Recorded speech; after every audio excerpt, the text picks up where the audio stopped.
El gran objetivo del contragolpe es alimentar una lucha de valores de clase en la que el primer paso para conseguirlo es negar el fundamento económico de las clases sociales. Solo se puede creer que Donald Trump es un hombre de pueblo si se oculta el estatus económico de su familia. Al separar la clase de la economía han construido una alternativa pro-republicana para el descontento obrero. Por su parte, los demócratas son un partido de clase. Están dedicados exclusivamente a los intereses de una clase social, pero no de la clase trabajadora, sino de la clase profesional. Este es el gran malentendido de nuestra política. Esto escribía Thomas Frank, autor de ¿Qué pasa con Kansas?, sobre la disputa ideológica Clinton-Trump. Bienvenidos a Fort Apache.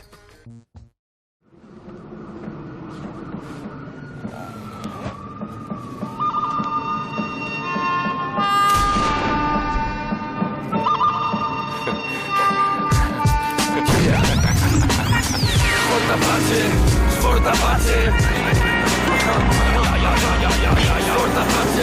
es Fort Apache.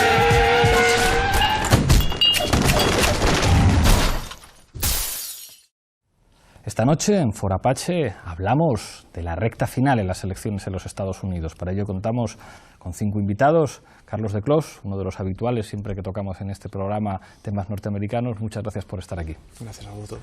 José Manuel Martín Meden, bienvenido una vez más a Fort Apache. Un gusto, gracias. Se estrena en el programa Laura Arroyo, bienvenida al programa. Gracias por la invitación. Iván Redondo, que tampoco suele fallar ya si hablamos de Estados Unidos, bienvenido. Un honor. Y cierra la mesa, Raúl Sánchez Cedillo, gracias por estar aquí. ¿Qué tal, Pablo? Enseguida empezamos a debatir, pero antes, como siempre, en el punto de mira. That I will totally accept the results of this great and historic presidential election if I win. El próximo 8 de noviembre se celebrarán elecciones presidenciales en Estados Unidos. Donald Trump, candidato republicano, y Hillary Clinton, candidata demócrata, se enfrentarán en unos comicios muy reñidos, aunque a día de hoy la media de sondeos da casi 6 puntos de ventaja a Clinton y posibilidades de conquistar feudos republicanos como Arizona. Recordemos además que en Estados Unidos cerca de 6 millones de ciudadanos que fueron condenados por la justicia perdieron su derecho al voto. El 11% de los electores potenciales no dispone de los documentos de identidad que se exigen para poder votar, además de que el dinero, los medios de comunicación, los lobbies, el reparto de las circunscripciones electorales desfiguran también la representación democrática del país. Esta noche, en Fort Apache, analizamos las posibilidades de cada candidato en las elecciones estadounidenses. Empezamos, como siempre, en Fort Apache con la regla del minuto. Misma pregunta para los 5 invitados. Empiezo contigo, Carlos. ¿Estás seguro de que gana Clinton? No, no estoy seguro. No estoy para nada seguro y la verdad es que está dando para una serie de consideraciones que yo nunca pensaba que tendría que hacer, ¿no? Una de las cosas que ha cambiado en este panorama electoral ahora es que, por ejemplo, estados como Texas son un swing state, ¿no? Son un estado que puede ir o bien azul o bien rojo, ¿no? Pero claro, a su vez, nunca sabes si es que Texas se ha vuelto un poco más azul o si lo azul se ha vuelto un poco más Texas, que Hillary Clinton es el mejor ejemplo de esta tendencia. Y dadas algunas de las noticias que han salido en las últimas semanas, pues parece que Trump tiene más posibilidades de la que tenía hace tan solo 2 o 3 semanas. Entonces, a ver y bueno, nada más. Gracias, José Manuel. Me decía hace muy poco una amiga de Texas, tenemos que elegir entre la bruja y el diablo. Y yo creo que puede ganar el diablo, que no es difícil y que a lo mejor Trump gana las elecciones. A mí me parece que en las encuestas hay mucho voto oculto. De los que no reconocen que van a votar a Trump y lo van a votar, y de los que dicen que van a votar a Hillary y se van a quedar en la abstención. Así que a lo mejor con más votos para Hillary tiene más votos de Estado, votos electorales Trump. Gracias, José Manuel. Laura. Mira, a ver, que hacer augurios en este caso creo que es un deporte de riesgo, pero sí que es verdad que si me apuras, y me parece que nos estás apurando un poco, diría que sí, que no estoy segura, pero apostaría porque Clinton gana. En eso sí estaría de acuerdo. Pero creo que lo importante en realidad es lo que viene después. Yo creo que es una lección que si los demócratas aprovechan, ojo, que debieron aprovechar muchísimo antes, pero es verdad que es una elección muy cruda para el Partido Demócrata. Y yo creo que aún ganando Clinton por muy poco margen, o perdiendo, que creo que yo al menos espero que no, la elección que pueda tomar el Partido Demócrata no es poca cosa. Y la reconfiguración que pudiera dar cabida luego de esto, pues tal vez tampoco es una mala noticia. Gracias, Laura. Iván. A ver, yo me acuerdo de una cerrada de corresponsales del año 2011 en la que estaba Barack Obama haciendo chistes porque estaba por primera vez Donald Trump. Esa es una metáfora importante porque en este momento Trump se está riendo de Obama en la recta final de campaña y su dulce venganza. Yo creo que Trump no juega ni a ganar ni a perder. Insisto, si pierde, él habrá conseguido su objetivo, que es tener esa arquitectura desde la que poder decir mañana, sigo aquí, y a ver cuál es su resultado en Nueva York. Es un chico de Queens, porque podría ser mañana gobernador, si quiere, o alcalde. Eso es un tema. Y dos, luego lo explicaremos, la matemática electoral creo que está en los swing states, en 10 de ellos, que son los decisivos en esta recta final, al menos de parte de Hillary. Yo creo que hay un 70% de probabilidades de que Hillary realmente gane la elección. Luego lo repasamos, pero tiene algunos desafíos Trump que solventar. Pero Trump ya es un poco ganador. Insisto, acordaros de esa cena de corresponsales de la Casa Blanca del año 2011, porque Trump se está riendo y lo está pasando bien, lo mal que lo pasó él en aquel momento con unos chistes muy jocosos de Obama contra él. Ajá. Raúl. Bueno, yo creo que realmente quedan, no sé cuándo acaban las encuestas, pero la evolución en los últimos días está haciendo que Trump suba. A día de hoy, o ayer mismo, el hombre que lo acierta todo, con su método de agregación de encuestas, Nate Silver, le daba un 30%, pero lo que pasa es que hace una semana era el 20%, es decir, que parece ser que va a ser muy igualada, pero según he podido leer, no estamos en un escenario como el del 2000 en Florida, ¿no?, de cuento de votos, sino que va a ser, en este caso Pensilvania parece ser que va a ser decisivo, pero son estados en los que no hay una igualdad de votos, sino que no se sabe, como decía Iván, si la gente va a ir a votar o no. Si va a votar, va a ser claramente, en términos de los colegios electorales, una victoria clara, y yo creo que será de Hillary. Hay un factor que me interesa muchísimo, o sea, en la última semana, y es de qué tienen que hablar. O sea, porque señaláis diciendo, bueno, hay una serie ya de enclaves que son definitivos, por lo tanto ya el discurso hay que concentrarlo, es decir, los candidatos tienen que decidir cuáles son los mensajes y cuáles son los destinatarios. Ahí, ¿a quién pensáis que se va a dirigir Trump? Yo creo que en el caso de Hillary lo tenemos más o menos claro.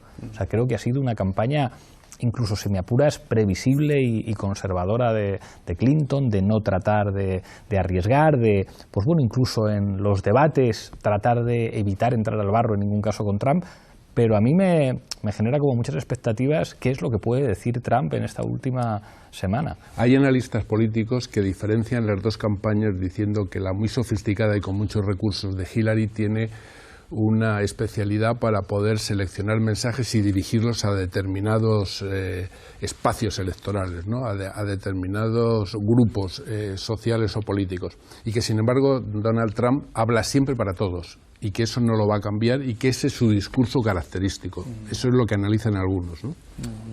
Eso algunos, pero yo lo veo totalmente distinto. Es decir, y mucha gente también. Donald Trump es el maestro de lo que llaman el dog whistle, el silbato de perro, ¿no? En plan, que no lo oyen las personas, pero lo oyen los perros.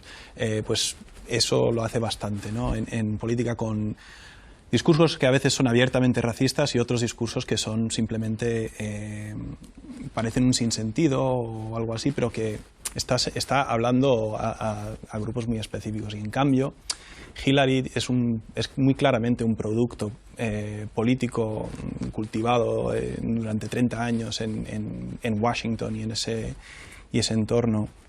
Pero lo que creo que Trump puede hacer en estos últimos días, que puede desestabilizar más aún, es nada.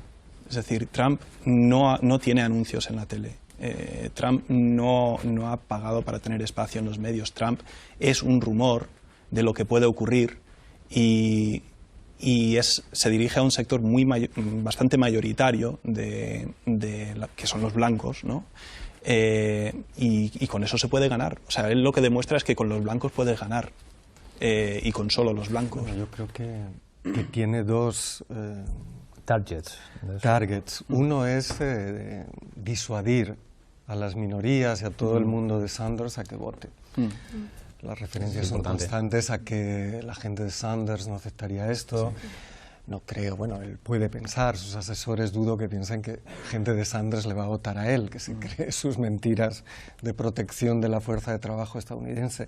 La otra fundamental es pues la gente de la que habla Thomas Frank, ¿no? La clase obrera, industrial, minera, etcétera, de los complejos, blanca, por supuesto, que obviamente todo el globalismo que representa Hillary Clinton lo pone como enemigo.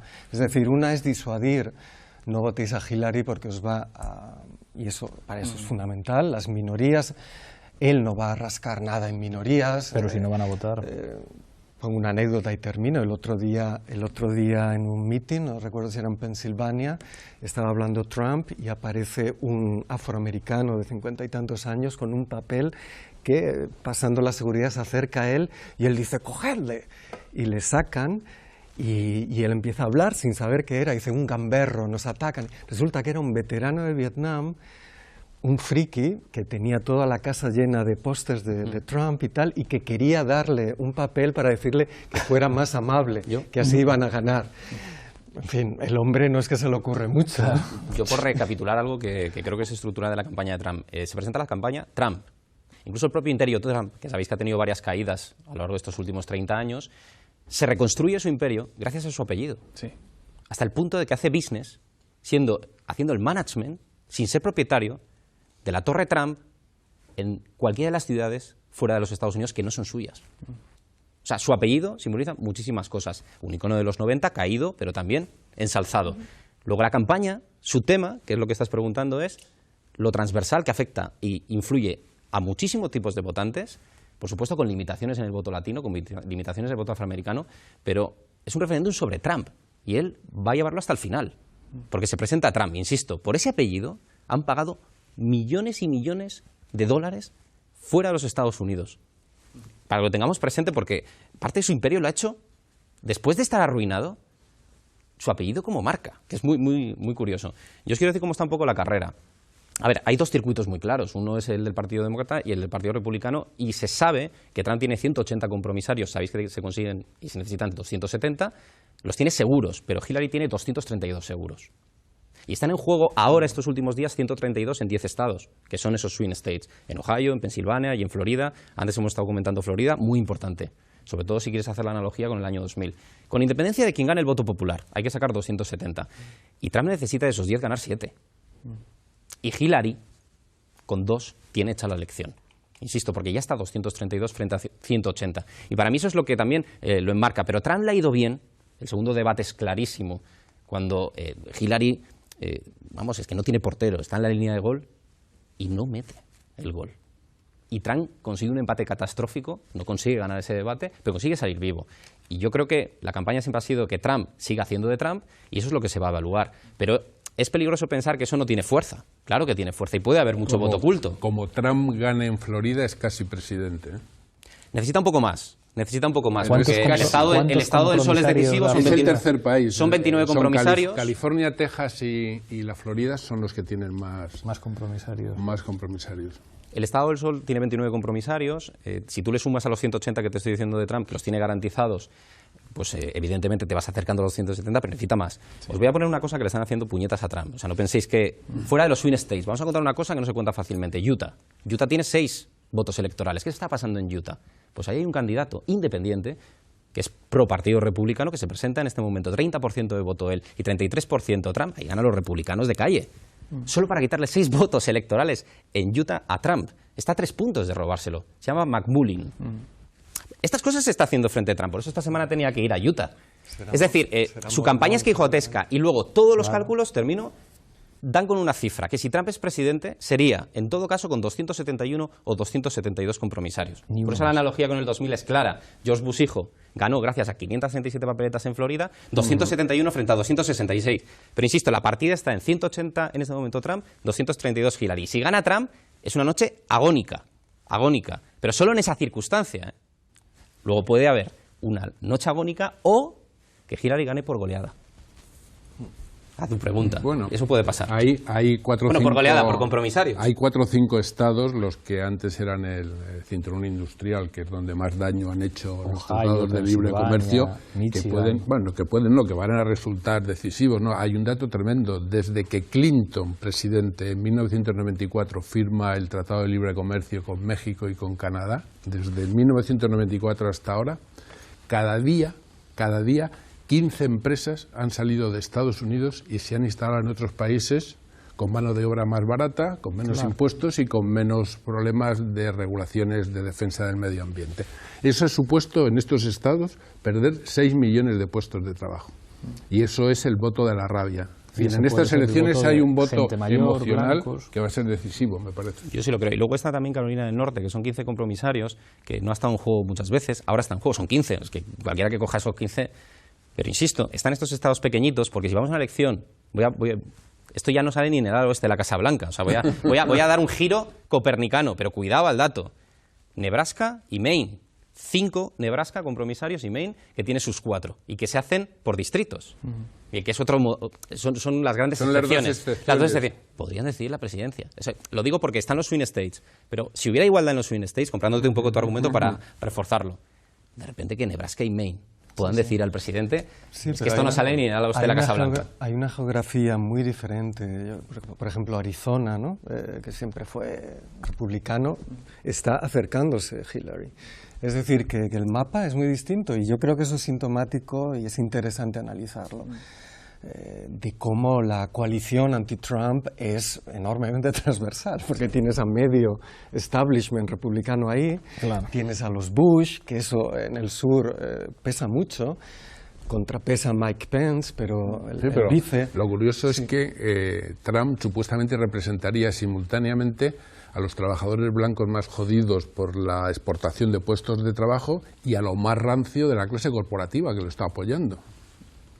No toda. Una parte de la clase corporativa. Hace poco, 27 economistas en fin, que quienes somos un poquito de izquierdas, pues representan el mal para nosotros.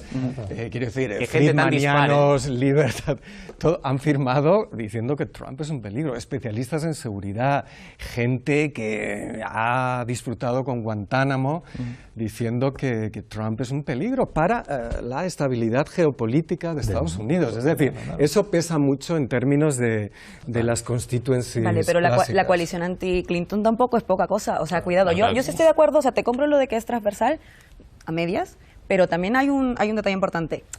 Aún si gana o si quedas cerca de ganar, es verdad que del otro lado ha habido una campaña fatal, con una candidata peor en la campaña. Y yo creo que eso es muy importante. Entonces, más allá de la aritmética concreta, geográfica y tal, yo creo que de lo que se trata es de ver que la campaña de Hillary Clinton y ella han buscado aislar incluso a los que podían jalarse del Partido Republicano a partir de que Trump era el candidato. Los han aislado completamente, no los han convocado en lo absoluto, no lo hacen hasta ahora, que le quedan los últimos días, y del otro lado también ha aislado a los votantes de Bernie Sanders. Yo ahí no estoy tan segura de que no haya cierto resentimiento y vamos, que ha sido una cosa mucho más grande de lo que parece. No hay una disciplina de partido, disciplina de partido decirlo en España, pero no hay una disciplina de partido ahí concreta porque tampoco ha sabido convocar, de hecho los ha invisibilizado completamente de todos los programas que ha planteado. Yo creo que ese es uno de los errores de Hillary. Pero es que yo creo que si gana Trump es por eso. Cuando se presenta un Clinton a la presidencia, ya no hablas del 47 o 48% de voto. Bill Clinton fue presidente en el año 92 con el 43%. Empiezas ya a hablar de techo. Y aparecen los terceros partidos, que no los estamos citando, pero que es muy importante su contribución, porque los terceros partidos dividen muchísimo voto. Y eso hace también que Hillary siempre tenga techo. Y tienes toda la razón en que ha hecho oídos sordos a Bernie Sanders. Yo aquí, ya son varios programas, lo he defendido muchas veces, que al final era un planteamiento de integración inteligente para ella, para poder explotar. Haberle llevado de vice. Bueno, es que yo creo que había un planteamiento para tratar de integrar una parte del descontento y asegurarte una elección que tenías ganada. Porque Hillary tiene esta elección ganada. El hecho de que llegue Trump, aunque sea por un punto por encima en algunos sondeos, es un auténtico fracaso de la campaña de Hillarylandia, que es el concepto de asesores que lleva 30 años con ella tratando de montar todo esto. Una cosa rápida. ¿Por qué Trump llega a mucha gente? Aunque tenga límite de voto, sobre todo en el voto de las minorías.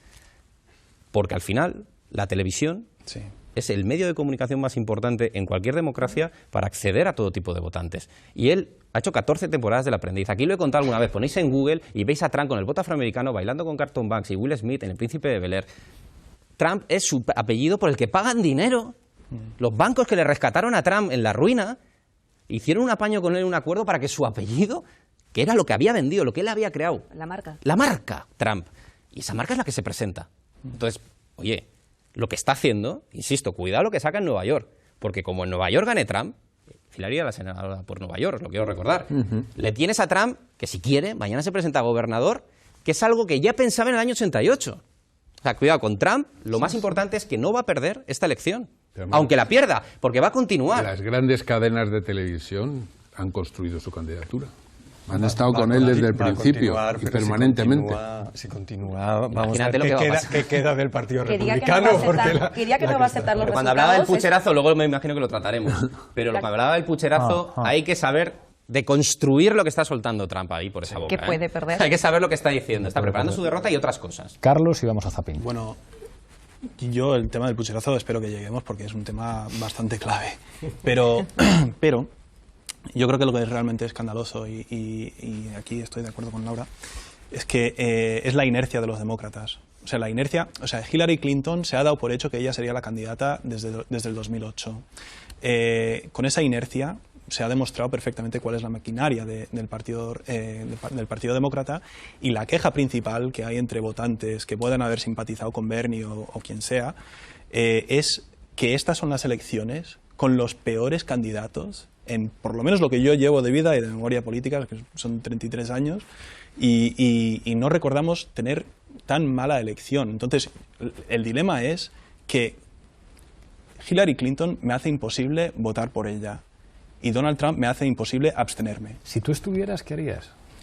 Claro, ahora es lo que decía en mi minuto. Yo me estoy planteando votar a Hillary Clinton porque Texas es un estado, un swing state, solo por eso. O sea, ¿quién te iba a decir a ti? No, es que es imposible pensarlo, de verdad, porque yo soy abstencionista. Ahí vas a dar una victoria, Carlos, espectacular, porque tenemos que buscar mucho atrás para encontrar un demócrata que te gane en California y que te gane en Texas. Bueno, pero ganaban en gobernadores durante mi vida también y en las ciudades, entonces eso es otro tema, pero el tema es, sobre todo en Texas, es esta actitud que han tenido los demócratas. Es lo que les ha saboteado Texas y lo que les ha saboteado en lo que ellos llaman the flyover states, los estados sobre los que se vuela. Y bueno, pues uno se tiene que plantear estas cosas, porque lo que no puede ser es que, bueno, cambiar un terrorismo de Estado que es, digamos, predecible y sabes cuál es, por un terrorismo de Estado que afecta a los mismos, que afecta al otro, pero prometiendo mucho más, ¿no? Entonces es una situación, ¿no? Yo tengo familia migrante, tengo amigos que son migrantes, es que no puedo permitir que este hombre gobierne. Y no quiero jugar con eso, ¿no? O sea, eso sí. Vamos a Zapping y volvemos y hablamos del pucherazo. Adelante, vídeo. Quienes respaldan a Trump no son los pobres. La mayoría son de la clase trabajadora blanca que en el periodo del neoliberalismo fue marginada. Ahora estas personas están amargadas y tienen rencor. American manufacturers, how do you make them bring the jobs back? Well, the first thing you do is don't let the jobs leave. The companies are leaving. And what you do is you say, fine, you want to go to Mexico or some other country, good luck. We wish you a lot of luck. But if you think you're going to make your air conditioners or your cars or your cookies or whatever you make and bring them into our country without a tax, you're wrong. And once you say you're going to have to tax them coming in, and our politicians never do this, because they have special interests, and the special interests want those companies to leave, because in many cases they own the companies. Nobody has more respect for women than I do. Nobody. But what we want to do is to replenish the Social Security Trust Fund. Your Twitter account has several disparaging comments about women's looks. You once told a contestant on Celebrity Apprentice it would be a pretty picture to see her on her knees. Does that sound to you like the temperament of a man we should elect as president? I think the big problem this country has is being politically correct. When Mexico sends its people, they're not sending their best. They're bringing drugs, they're bringing crime, they're rapists. Is there anybody you'd like to apologize to right now yourself? No. He's an embarrassment to this country. It makes me so angry that this country has gotten to this point, that this fool, this bozo, well, I'd like to punch him in the face. This is somebody that we want for president? Excuse me, but I've got something to tell you first. Thank you for ruining my life! Ashley! What did you do? Everybody's always blaming me for everything.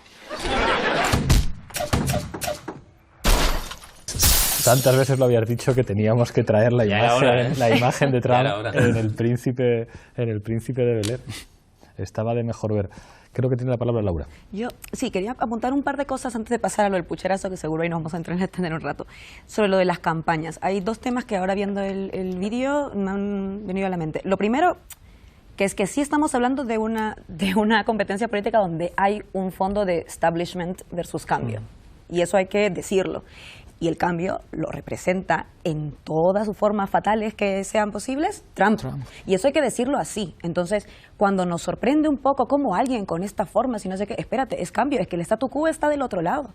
Entonces, puede sorprender un poco, pero tampoco tanto. O sea, que también seamos un poco... Claro, cuando digo cambio, me refiero a cambio al es un outsider. Exacto, es un outsider. No, y además representa esta imagen del successful guy, ¿no?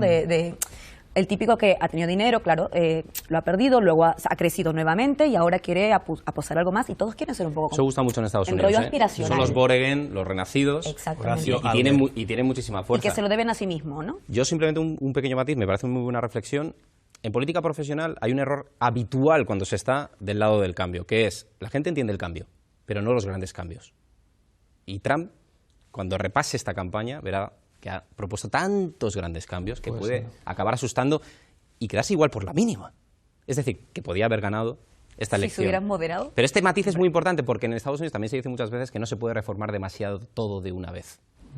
Porque todo el mundo llega, y eso le pasó a Clinton cuando empezó, en sus primeros años, y rápidamente le cortaron el grifo y tuvo que rectificar toda su política. Fue Hillary Clinton la que intentó, el otro día veía película documental de Michael Moore, la de Sick, que es cuando es primera dama, que intenta hacer una reforma sanitaria. Es un ejemplo clarísimo. Total, y no le dejan. Bueno, y la tienen que apartar. Cuando aparece Dick Morris en campaña, para conseguir la reelección, le tiene que decir que Dick Morris, la relación primero del consultor político de Dick Morris no es con Hillary Clinton, no es con Bill Clinton, es con Hillary. Es en ese momento. Y le dice, te tienes que apartar porque estás destrozando a tu marido. Hay algo, no sé, o sea, como... digamos, muy anti-Estados Unidos, que yo no comparto, que es como, bueno, solamente un tipo como Trump, solo esto podía ocurrir en los Estados Unidos. Y sin embargo es inevitable recordar a Berlusconi. Es decir, cómo al principio, después de Tangentopoli, había cierto cachondeo en Italia, como por muy amigo de Craxi que sea, se monta un partido que se llama Forza Italia. ¿Cómo puede ser posible un tipo que no tiene ni idea de relaciones internacionales, que es como, que puede ser... pues lo que se está diciendo de Trump, digamos, básicamente un payaso enormemente peligroso. Bueno, un amigo, Putin. En Francia la izquierda tuvo que acudir en socorro de la derecha para impedir que Le Pen fuera presidente, ¿eh? No se nos olvide. Y Le Pen, año 2002. Y Le Pen tiene una imagen muchísimo más seria, con todos los respetos, que Trump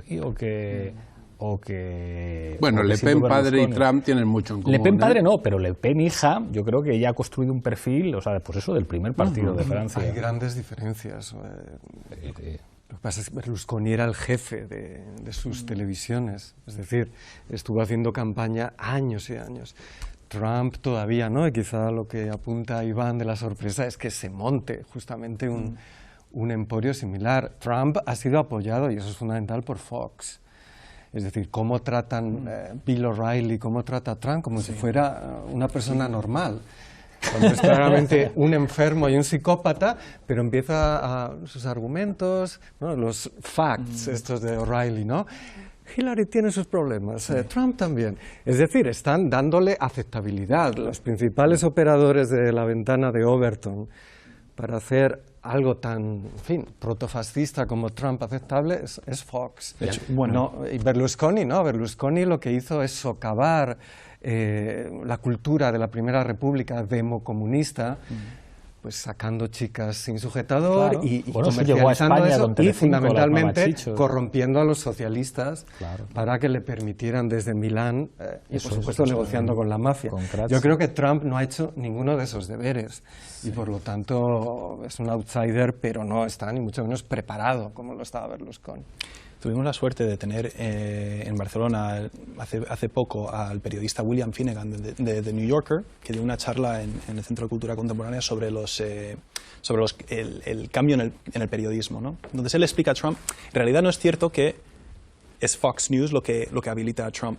De hecho, Fox News, menos Sean Hannity, es bastante crítico con Trump. El trabajo está hecho mucho antes. Bueno, dentro de los republicanos es crítico con Trump. Megyn Kelly no, que es de Fox. No, Megyn Kelly, por ejemplo, no. Bueno, cualquier mujer en la Fox, no. Pero menos una, que es... bueno. Tienes a Ben Carson, a este señor médico. Pero el trabajo que hizo es mucho anterior a todo eso. Como que hizo la derecha es mucho anterior. Primero con la radio, con el talk radio, y Rush Limbaugh y toda esta gente. Sí. Cierto. Pero lo más preocupante en términos de medios que ha hecho Donald Trump es que tiene como uno de los jefes de sus campañas al hombre que es el dirigente y el dueño de Breitbart News. Y Breitbart News es esta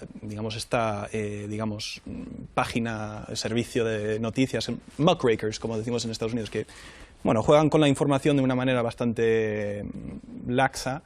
Y generan muchas teorías de la conspiración, mucha cosa que está muy habilitada, por cierto, por las redes sociales, ¿no? Y este cambio que se ha dado en el panorama mediático, donde la legitimidad de los medios ahora son tus contactos, ergo, lo más similares que son, esa es la calidad de o sea, si se parecen a ti, entonces la información es legítima, no es tanto un criterio periodístico. Y esto es muy importante porque Breitbart está estableciendo muchos contactos también en Europa con esta derecha, ¿no? Esta extrema derecha, está generando realmente un imperio mediático que es prácticamente una internacional fascista. Y eso es lo que ha podido habilitar a este hombre, que es un hombre que no es capaz de hablar durante más de 5 minutos sobre un solo tema. O sea, te va a llevar por todas partes. No ha dicho nada sobre políticas concretas en toda la campaña. Es la campaña que yo he visto donde menos se ha hablado de políticas en la historia. Pero es una estrategia de campaña.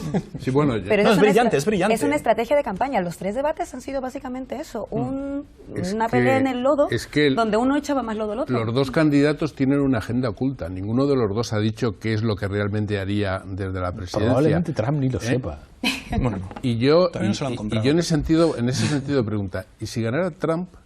¿No sería un tremendo lío para los grandes poderes que en lo profundo dominan la política de Estados Unidos y determinan qué es lo que hacen los presidentes y que tienen un paquete de iniciativas, la agenda oculta, los grandes poderes, insisto, para su candidata, la candidata de Wall Street, que es Hillary Clinton, y que por fin llegaría con esa agenda para el siglo XXI a la presidencia? Si se quedan sin esa apuesta, a lo mejor le creamos un tremendo problema a Estados Unidos que no estaría mal. Lo que apunta es cierto, porque no tiene economistas, como viene apuntando Rubén, no tiene a lo mejor si gana Trump es un tremendo problema para Estados Unidos. Nunca me imaginé yo que el rechazo a los tratados de libre comercio se iba a producir al interior de Estados Unidos y no en América Latina, donde ha sido la tremenda... Pero Trump es un proteccionismo...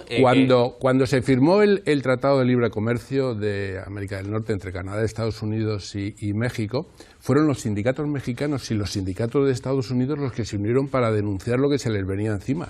Y la historia ha demostrado que tenían razón. Y yo quería comentar una anécdota, que de hecho ayer estaba conversando con un amigo mío peruano que estaba aquí, y en algún momento comentamos lo de Estados Unidos y me dijo, oye, igual gana Trump. Y después nos volteamos y dijimos, ¿te acuerdas cuando marchábamos contra el TLC? O sea, de pronto te quedabas blanco. La tesis del virus, ¿no? De que Trump fuera una especie como de virus informático que lo metes ahí en la Casa Blanca y explota todo. Ahí hay una cosa, o sea, es verdad, no es una cuestión menor. O sea, cuando los halcones entraron de la mano de Bush Jr. a la administración, esto era una novedad. O sea, ni siquiera habían tenido con Bush padre el poder que tenían después de los atentados del 11 de septiembre, y aparecieron muchos analistas, hasta algunos muy de izquierdas, el Michael Mann en su libro del Imperio Incoherente, diciendo mucho cuidado, que este giro en la política exterior norteamericana de estos locos que hablan del New American Century, esto puede poner en problemas a los Estados Unidos. Y de hecho, pues después Obama tuvo que tratar de reconstruir el desastre internacional y no ha ido mal. Yo creo que Obama manda mucho más en América Latina de lo que mandaba Bush. Es decir, el proyecto no es solamente el uribismo, que era el proyecto de Bush, y de alguna manera, bueno, pues han sido capaces de reorganizar el desastre que implicó para la política exterior norteamericana la llegada de los halcones. Pero claro, Bush al fin y al cabo era un señor de buena familia, vinculado a la industria del petróleo, es decir, el sistema político norteamericano está preparado para que un Bush mande, pero para que esté zumbado... Y tuvieron el 11S. Claro, Obama en América Latina está consiguiendo la mayor victoria estratégica de Estados Unidos desde que impuso las dictaduras militares en la década de los 70 del siglo pasado. Total. Sí, pero hay unos que quizá los conocéis, unos chicos muy listos que se llaman Vox.com, que decían, ¿cuál es la política exterior de Trump? Obviamente no es una política de contenidos, es un método. Y el método es transaccional. O sea, ¿cuánto me das? Es decir, que con respecto a la Unión Europea, con respecto a, obviamente, a la salida de las políticas de austeridad, con respecto a Oriente Medio, Siria, etcétera, con la negociación con Rusia, América Latina, no es ideológica, y esa es la gran diferencia con los neocons. Es transaccional, es decir, vais a pagar. O sea, lo que está diciendo sobre la OTAN, muy bien, sí, la OTAN, pero nosotros estamos pagando todo, tenéis que pagar. Tenéis que la mente de Trump, en sus propias palabras, es de ganadores y perdedores, y él se considera del lado del ganador y como ganador un depredador. Eso es su lógica, eso es su literatura. Entonces, solo un pequeño apunte. Si Trump ganara, en ese hipotético caso, yo estoy convencido que no duraría 4 años. Le harían un impeachment. Claro. Y todo el mundo por cualquier cuestión, porque daría para varios impeachment. O sea, quiero decir, y le harían una moción de censura seguro. O le provocarían un infarto químico. No, primero porque el pasado de Trump, como el de Hillary, pero Hillary está aprovechando esta campaña ¿para qué? Para los elementos comunes, Partido Demócrata, Partido Republicano y las dinastías, unificarse, restaurarse. Lo está haciendo claramente Hillary. George Bush padre va a votar por ella, ya lo ha dicho. Y cuando estabas hablando de los halcones y los movimientos hegemónicos, como en Europa, en Estados Unidos empiezan con Nixon, con Reagan, y luego ya viene George Bush padre, y luego viene George Bush hijo, pero heredan a una administración. Y hay un gran movimiento que es la administración Reagan, pero que tiene un origen primero en Nixon, que tiene un momento en el que aparece Gerald Ford por la dimisión, pero que quede claro que ahí empezaba ya, es el momento en el que, algunas lo explicaron en el programa, pierde el sur con la ley de derechos civiles Lyndon Johnson en el 64, y entonces ya los republicanos ven que el sur puede ser suyo. Y eso yo creo que es un dato muy importante, y el medio oeste que lo van conquistando. Pero yo creo que, al menos como detalle estratégico, es algo que hay que ponerlo encima de la mesa. ¿Quién sería el equipo de Trump? O sea, él ha anunciado quién sería su secretario de Estado, o sea, ¿cómo haría? Tampoco es importante. Quizá lo selecciona de Breitbart. Sí. No, pero si Trump gana, le van a construir el equipo rápidamente, ¿eh? Porque los poderes que apuestan por Hillary tendrían que ir a tocar a la puerta de Trump y ofrecerle su habría gente. Que ver qué tanto él se deja maniobrar, ¿no? No es lo mismo hacer una campaña que sentarse en la Casa Blanca y tener que resolver problemas inmediatamente. Depende de si tiene el Senado, Congreso, etcétera. Es decir, el Congreso ya veremos. Y además hay políticas que yo creo que además continuarían automáticamente. Recordar que Obama es el primer presidente en la historia de Estados Unidos que le heredan al secretario de Defensa, le imponen al ministro de Defensa en su primer periodo. Por lo tanto, con Trump pasarían probablemente cosas muy similares. Es decir, que las grandes líneas de la política que está diseñando el poder subterráneo en Estados Unidos se aplicarían. Lo mismo con Hillary que con Trump, aunque con Trump con las peculiaridades del personaje, ¿no? Pero vamos, tiene muchos frikis alrededor. Es decir, tiene a Newt Gingrich, tiene a personajes, en fin, de residuos de ese inicio de, digamos, degradación, de la moderación del Partido Republicano, que han quedado fuera. Newt Gingrich hablaba en su momento, nunca lo fue, y sí que tendría gente, digamos, yo estoy que convencido es de Washington. Que en el Pentágono ya saben a quién le pondrían a Trump si gana. Yo estoy convencido de que eso está previsto. Si no lo tuvieran previsto, serían unos irresponsables, además. A ver, bueno, lo que pasa es que sí es cierto que la función constitucional del presidente de Estados Unidos es la política exterior. O sea, y él puede fijar presupuesto federal y pueden matizarle el presupuesto, dejarle sin presupuesto lo que quiera el Capitolio. Pero la realidad es que él tiene esa función y él tiene unas ideas bien claras. Si quiere bajar impuestos, si quiere poner aranceles, va a generar una guerra con China, eso está clarísimo. No, lo digo para que él quiera aliarse con Putin y quiere estar en pocas guerras, y las que esté, explicárselas muy bien al pueblo americano, porque hay una desafección también en un voto protesta ahí, que también lo tenía Bernie Sanders en torno al militarismo, que no se entiende como antes. Y eso Trump lo compra y ahí cohabita con Bernie Sanders. Por eso antes cuando estabais apuntando es que hay una cohabitación.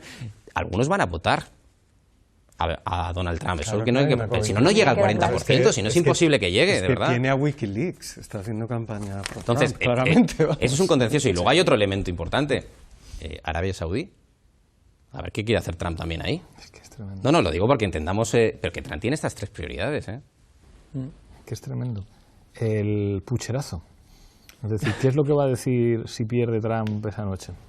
Bueno, yo creo que cuando él dice eso está admitiendo que puede perder, para comenzar. Y total. eso, yo creo, yo también creo que ahí, si Trump pierde, también gana.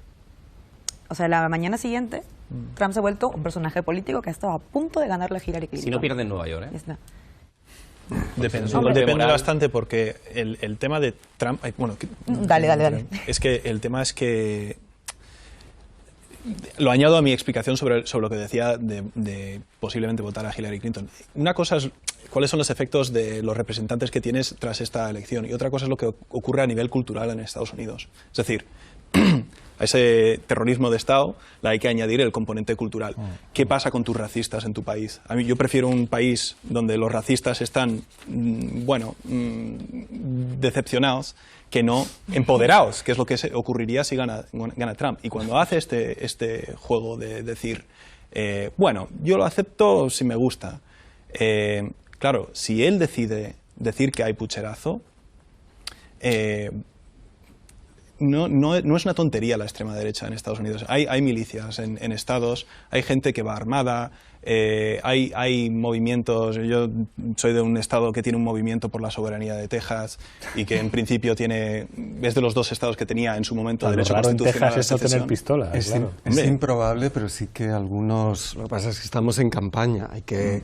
Todos estos asesores que hay a cascoporro, que son claramente halcones, que seguramente habrían estado con Bush, hijo, y que dicen que no hay que descartar por primera vez, ahora no recuerdo, un tipo que parecía serio, que decía de no descartar por primera vez que pudiera haber una especie de show de las milicias en caso de que Trump atice el fuego de que ha habido un fraude. Bueno, la mayoría de los trabajos antiterroristas que se han hecho últimamente, lo que principalmente están señalando, Southern Poverty Law Center y todos estos grupos, es el auge de la extrema derecha, que esos son los que están haciendo atentados hoy y llevan años haciéndolo. Entonces no es imposible.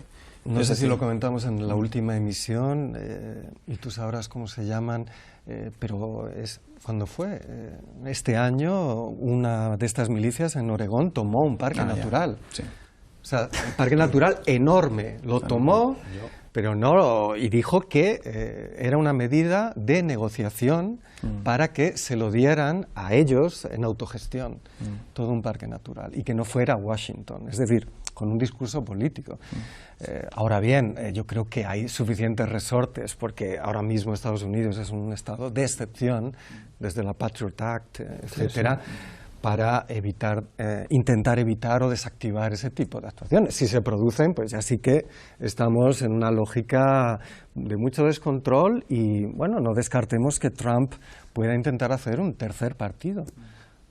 Al menos la plataforma la va a tener. Yo sobre el pucherazo lo veo muy contra la cultura americana. O sea, esto es como la canción de ABBA, todo al ganador. Y es así. Y se ha puesto desde hace muchísimos años en prueba. Voy a recordar algo que siempre se habla de Florida, ¿no? Ya hemos dicho el año 2000, 537 papeletas, Al Gore, que hay un tercer partido, en este caso lo representa Ralph Nader, que curiosa ironía, decía un discurso verde, que Al Gore renuncia a él y luego le vemos con sus películas y sus documentales. Pero voy a recordar el año 1960, que siempre se habla, el año de la televisión, Kennedy contra Nixon. Nixon perdió por medio punto. Era una elección discutidísima. Y esa es una elección decisiva. Y tiene mucha cultura Estados Unidos de todo al ganador que la ha ido construyendo con episodios dramáticos. Yo insisto, si Trump se ve en uno de estos, yo solo voy a recordar lo que le pasó a Al Gore en semanas, tuvo que rectificar porque nadie al final va a votar al que se queja del árbitro. Insisto.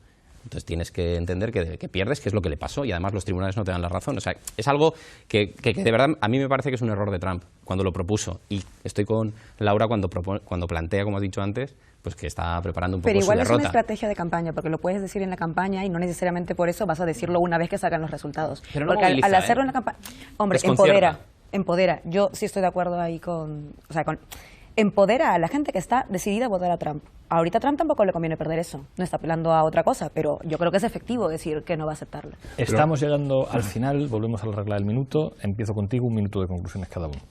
Bueno, yo creo que la historia de esta elección es, por una parte, la ausencia del socialismo, la ausencia de una izquierda que es de izquierdas. Realmente la situación que no hemos comentado es esa ausencia de socialismo para la clase trabajadora blanca, que es un problema para los demócratas, porque en esta intersección entre racismo y clasismo no encuentra la manera de lidiar con esto, y hay un subgrupo de personas, hay unos constituents, unos votantes que no quieren aceptar la versión multicultural de eso, y eso es un problema que no solo afecta a los demócratas, sino que creo que cada vez más está afectando a muchas izquierdas, y hay que aprender bastante de eso. Gracias, Carlos. Tu minuto. He pensado tantas veces en estos últimos y recientes años, no puede ser que eso suceda ante una cita electoral, que esta vez, no sé si es porque me fijo más en la realidad o por el temor de la experiencia, me cuesta mucho decir es imposible que gane Trump. Y sin embargo pienso también que sería tremendo lío para Estados Unidos que ganase Trump, y a lo mejor me gustaría que ganase Trump. Madre mía. Laura, tu minuto. A ver, una cosa que de todas maneras es importante entender el contexto internacional, que Trump no es un producto electoral, es un producto de muchísimos más años, pero también de un contexto internacional donde los discursos, pues estos, xenofóbicos, donde el populismo de derechas y tal, vende y congrega. Entonces Trump no es solo Trump, lo es, pero también es otras cosas, ¿no? Hay que leerlo en dinámica internacional. Y lo otro, por ver el vaso medio lleno, un poco como José Manuel, igual es una oportunidad, tanto si el Partido Demócrata aprende esta vez al menos un poco la lección, como, creo yo, para todos los que desde otros espacios, desde otros países, estamos viendo también este contexto como, mira de la que nos libramos, porque casi gana Trump. Entonces, creo sí que sería simbólicamente elocuente que ganara, no por eso lo deseo, pero creo que ya con eso podemos empezar a trabajar en una oportunidad. Gracias, Laura. Iván. Yo creo que Hillary, pues 30 años ya de cicatrices, va a poder estar en el despacho Oval. Todavía estoy incrédulo de ver a Bill como primer caballero. Ya ves, que no sé qué cartera va a coger Bill. Entiendo que la reforma sanitaria no, pero intelectualmente es interesante. Creo que no va a ganar Hillary, no va a ganar Trump, va a ganar el Partido Demócrata y ganará en todo caso el bipartidismo, porque hay mucho republicano del establishment y del consenso que les va a votar, y me gusta y me interesa el día después también de esta elección, donde creo que Trump va a sobrevivir, porque ha construido lo que quería, un movimiento en torno a su persona, la marca Trump otra vez, ahora ya tratando de copar el espacio político, y me interesa los próximos, Barack Obama ya no será presidente, pero ese liderazgo que va a necesitar también el Partido Demócrata para tratar de integrar un poco a los partidarios de Bernie Sanders que se han quedado huérfanos, y que es la oportunidad que pueden tener dentro de ya los próximos 4 años quien va a ser el sucesor o sucesora de Hillary, donde yo creo que va a haber una disputa bonita de los republicanos y los demócratas, y una candidatura muy novedosa porque será una, es mi opinión, presidenta de 4 años. No va a durar, ni va a tener la reelección. Yo no le veo. Creo que va a ser como George Bush padre. Curiosa ironía, el eterno retorno de Nietzsche. Curioso, curioso. Raúl. Bueno, como he dicho, yo creo que ganará Hillary, que es una estación mucho más lejana del infierno que la que nos puede llevar Trump, que ya se notaría bastante el calor. Creo que las incógnitas después de esa victoria son fundamentalmente el movimiento en torno a Sanders. Yo creo que Sanders ha sido un fenómeno sintomático y al mismo tiempo coadyuvante de una izquierda que, en una situación muy parecida a la de los años 30 desde el punto de vista de ese estancamiento secular del que se habla, que yo creo que pone la cuestión social de manera muy fuerte, a ver qué sale de ahí. Y la segunda es el perdedor Trump, sí realmente intentará construir un movimiento político que, en la medida en que se determine, yo creo que es un antes y un después del Partido Republicano, que al mismo tiempo yo creo que pone muy en tela de juicio la unión o la estabilidad de los Estados Unidos de América. Muchísimas gracias, Raúl, muchísimas gracias a los 5. Bueno, empezábamos así el programa, parecía que en el Brexit iba a salir el no, parecía que en España el sorpaso lo habían dicho ya todas las encuestas, incluidas la del CSIC, parecía que en Colombia estaba hecho, que era un paseo militar del sí al referéndum. Vamos a ver lo que pasa en Estados Unidos. Pase lo que pase, aquí lo comentaremos en Fort Apache. Hasta pronto.